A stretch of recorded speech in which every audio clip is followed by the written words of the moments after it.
Salam sejahtera, terima kasih karena bersama dengan saya di Nazlin Unity Channel. Ini satu pendedahan dan pengakuan yang juga luar biasa. Arul Kanda menjawab, saya tidak tahu dana 1MDB beli barang ke Mas Rosma. Wow, kalau betul lah uang 1MDB, dana 1MDB membeli barang kemas untuk Rosma, ini memang benar-benar membuatkan ramai rakyat Malaysia marah. Kan, duit itu duit kekayaan negara. Uang itu untuk kemajuan negara, bukan untuk membeli barang kemas Rosma.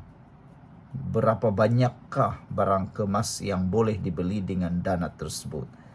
Apakah anda rasa Arul Kanda bercakap benar? Tak tahulah kan, kita tunggulah apa keputusan mahkamah. Arul Kanda menjawab, dia tidak tahu dana 1MDB beli barang kemas Rosma. Kalau betullah dana ini digunakan untuk beli barang kemas Rosma, ini membuatkan ramai orang marah.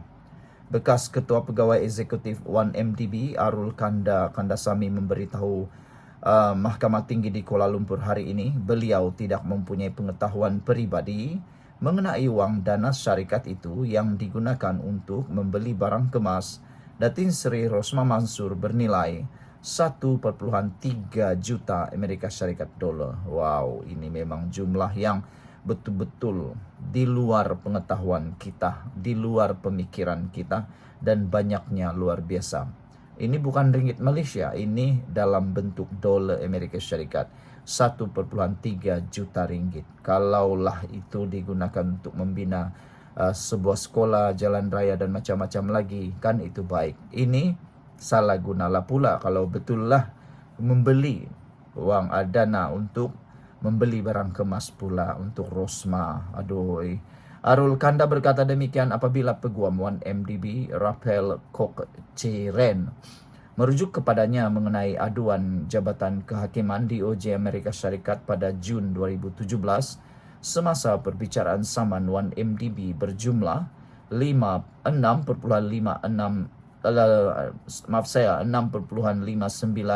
bilion Amerika Syarikat dolar terhadapnya dan bekas pengerusi lembaga pengarah Tan Sri Muhammad Irwan Sarigar Abdullah.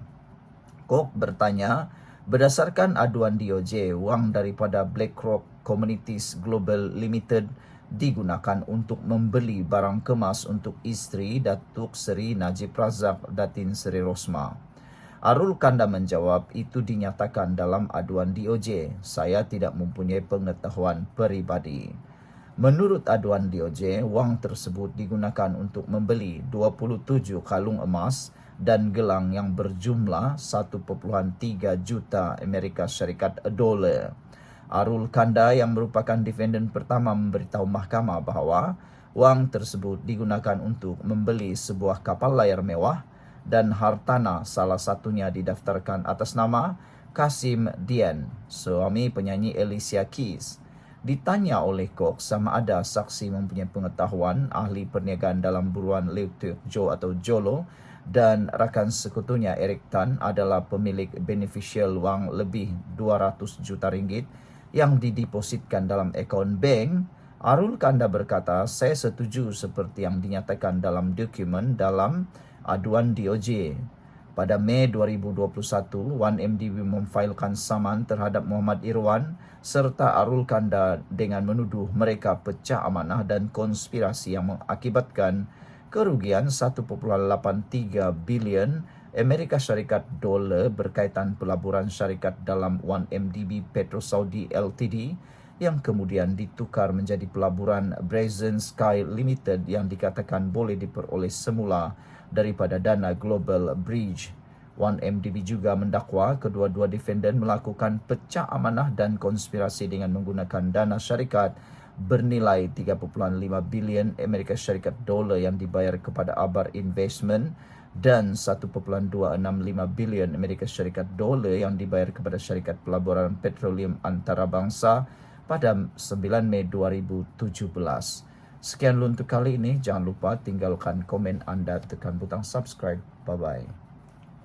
Salam sejahtera, terima kasih kerana bersama dengan saya di Nazlin Unity Channel. Najib membuat satu penafian dan pengakuan yang luar biasa. Selepas menang di dalam kes titah edendum baru-baru ini, Najib kini menghadapi perbicaraan pula berkait dengan 1MDB yang kini di peringkat membela diri. Najib menjadi persoalannya ialah kalau dia dibenarkan tinggal dalam tahanan rumah, apakah pula nasib beliau berkait dengan 1MDB? Kalaulah Najib didapati bersalah dalam kes 1MDB pula, apa pula ceritanya? Adakah Najib akan terus menerus memohon pengampunan demi pengampunan dan juga tahanan rumah demi tahanan rumah dan tahanan rumah? Dan menjadi persoalan juga ialah apakah status tahanan rumah beliau kalau Najib berjaya dapat tahanan rumah, kalaulah Najib tiba-tiba dijatuhi hukuman penjara sewaktu dalam tahanan rumah, apakah pula statusnya? Itulah persoalan netizen berkait isu 1MDB pula. Hari ini Najib pula tampil membuat penafian membelanjakan uang jutaan ringgit untuk meningkatkan imej peribadi beliau. Wow, bayangkan mau tingkat imej peribadi menggunakan belanja jutaan ringgit. Kalau ini benar, ini memang menyakitkan kepala orang yang tak pernah pegang duit jutaan ringgit. Kan macam kita lah, tak pernah ada jutaan ringgit, tapi ada pula orang yang dituduh menggunakan jutaan ringgit untuk tingkat imej peribadi. Wow, apa perkara, apa benda yang dilakukan untuk meningkatkan imej peribadi itu sehingga perlu membayar jutaan ringgit? Itu memang luar biasalah kan. Pendakwaan berkata bekas Perdana Menteri itu menggunakan khidmat 3 pihak termasuk syarikat strategi komunikasi. Najib Razak berdepan 25 tuduhan termasuk menggunakan kedudukannya untuk mendapatkan 2,3 bilion ringgit dana 1MDB sebagai rasuah dan 21 tuduhan pengubahan wang haram membabitkan jumlah yang sama. Bekas Perdana Menteri Najib Razak didakwa menyeleweng RM2.3 bilion dana 1MDB, menafikan cadangan pendakwaan pada perbicaraannya bahawa dia membelanjakan jutaan ringgit bagi meningkatkan imej peribadinya. Timbalan pendakwa raya Kamal Baharin Omar mendakwa Najib melakukan perbuatan itu dengan khidmat syarikat strategi komunikasi menggunakan wang didakwa hasil kegiatan haram yang dimasukkan ke dalam akaun peribadinya. Kamal Baharin berkata demikian ketika merujuk 3 cek, iaitu 2 juta ringgit kepada syarikat media ORB Solutions Sdn Berhad, RM303,000 kepada syarikat penulisan ucapan Semerak Konsortium 1 Sdn Berhad, dan RM246,000 yang dikeluarkan kepada Lim Sun Peng untuk menguruskan laman Facebook Jib Gor yang ditulis dalam bahasa Cina. Najib menjelaskan beliau menggunakan khidmat ORB Solution sebagai platform tambahan kerana media arus perdana tidak dapat menyebarkan mesej dan naratif kerajaan kepada semua lapisan masyarakat. Sementara itu, Semarak Konsortium berperanan menulis ucapan dalam bahasa Inggeris untuk forum antarabangsa, tambahnya lapor bernama. Kamal Baharin bertanya kepada Najib untuk tugasan ini Datuk Seri boleh dapatkan orang di PMO pejabat Perdana Menteri untuk melakukannya. Najib menjawab kemahiran bahasa Inggeris mereka tidak cukup tinggi. Wow, ini mengejutkan kita semua lah kan. Kamal Baharin juga mengatakan bahawa adakah Datuk Seri hendak cakap penjawat awam tidak mahir bahasa Inggeris. Najib menjawab sukar untuk cari ketika itu.